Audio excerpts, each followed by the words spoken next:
Notre culture n'est pas d'être à la fin le cobaye de Big Pharma. C'est pas vrai. Et donc vous savez très bien que ce truc-là va s'effondrer parce que ça n'est pas viable. Et il faut juste le laisser s'effondrer tout seul et tenir.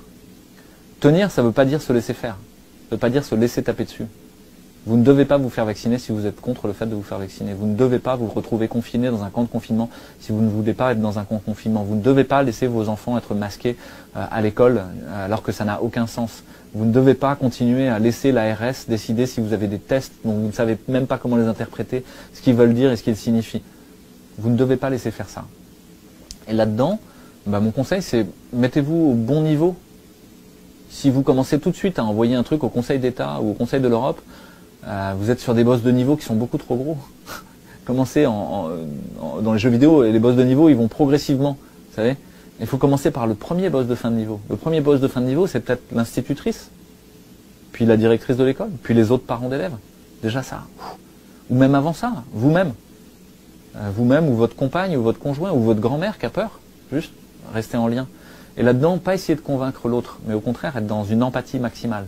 L'autre, il défend la narration gouvernementale, sans même savoir pourquoi, sans même savoir qu'elle est fausse parfois. Et il ne veut pas voir qu'elle est fausse.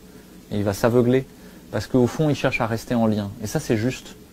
Et donc, il faut plutôt aller appuyer sur ce qui est juste chez l'autre, l'écouter, puis dire, voilà, toi, tu penses ça, et puis moi, voilà, j'ai vraiment l'impression de faire du mal à mon enfant quand je l'envoie à l'école avec un masque. Parler au jeu, plutôt que de dire à l'autre ce qu'il doit penser, parler en souveraineté. En communication non violente, on dit parler au jeu. Parce que ça ne crée pas de violence en fait. Ça, au contraire, ça crée les conditions d'une écoute. Tenez le rapport de force, mettez-vous en lien avec d'autres, plutôt que d'essayer de convaincre des gens qui ne sont pas d'accord avec vous. Regroupez-vous avec des gens qui pensent comme vous. Et là, vous allez d'un coup découvrir qu'en fait, vous avez une puissance d'agir dans le réel qui est très importante. Donc ne restez surtout pas seul à marronner devant votre écran, à être en colère, etc. Et transformez la colère en courage. La colère, l'indignation doivent venir du courage. Et vous allez voir que, en fait, vous êtes en train de devenir un héros. Et que cette crise, elle va révéler une époque héroïque.